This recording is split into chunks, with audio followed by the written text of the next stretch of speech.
diena, gerbėmieji žiūrovai, šiandien mes su jumis Šiaulių miesto centrinėme stadione. Vėl žaidinė kamuolį su gynėjom vartininkė ir vėl prarastas kamuolys, Kubiliūtė kairė koja. Netiksliai, bet pavyks sėkmingiau atlikti perdavimą. Įžaidžia kamuolį. Perivyžnik, Braun gali ir smūgiuoti, bet ne, perdavimas ir viskas baigėsi labai greitai įvarčiu. 31 numeris pasijungęs į ataką, Gracie Knudsen. Graži kombinacija, čia reikia pagirti turbūt visas žydros merginas joje sudalyvavusias. Perivyžnik, perdavimas, kamuolio jai nepavyksta.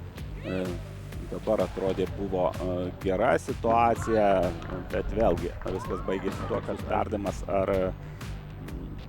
šiek tiek netoks stabdymas, kokiu reikia, baigėsi paprastai kamuolio praradimu. Čia dar viena šiauliečių ataka, kurios metu net kelis kartus galėjo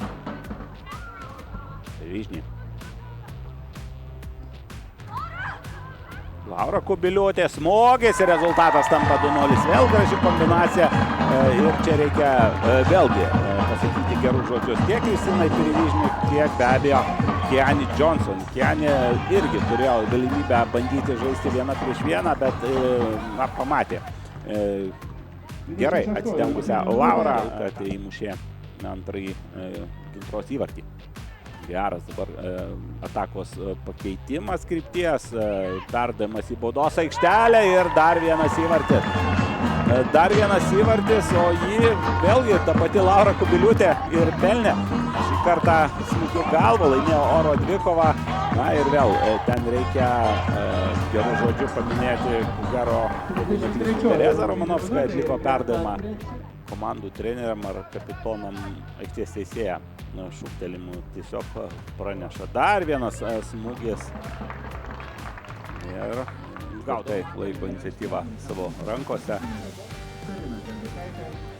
Ir čia iškart įvartis. Ir čia atsakymas į mano klausimą, ar kas nors pasikeis. Kristina Perivyžnik pirmą-antro kėlinio minutę sako, kad ne, niekas čia nepasikeis. Ir rezultatas tampa 4-0, aišku, čia jau ir vartininkas. Visos žaidėjos, kurios buvo protokole, jau pasirodė aikštėje, o čia Floros šansas, smūgis. Naida Prosevičiūtė, smūgis į tą kampą, kur reikia žaisti labai tiksliai. Čia perimtas kamuolys, smūgis ir vėl į tą patį kampą.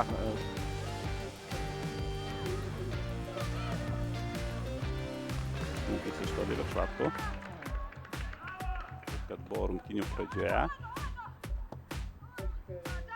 bet vis tiek jaučiasi, kad čia yra šeimininkės, nors galbūt ir buvo galimybė. Stiprus turėjo būti apmaudus, bet ten tiesiog paslydo vartininkai, nespėjo atsispirti, o čia ir penktasis įvartis galėjo būti. Žaidimas rodo, kad lygis yra panašus. Čia klysta mūsiškės ir tai yra savotiška dovana, kurios išpakuoti šį kartą neleidžia būtent Kristina. Oi, koks gražus epizodas ir viskas baigėsi dar vienu įvarčiu. Labai gerai pakeltas kamuolys, ir puikiai ten penktasis numeris. Sabrina Amorim, žaidėja, kurie dažniau ir žaidžia gynėjo. Labai gražus smūgis galva. 5-0. Taip, baigėsi šitos rungtynės.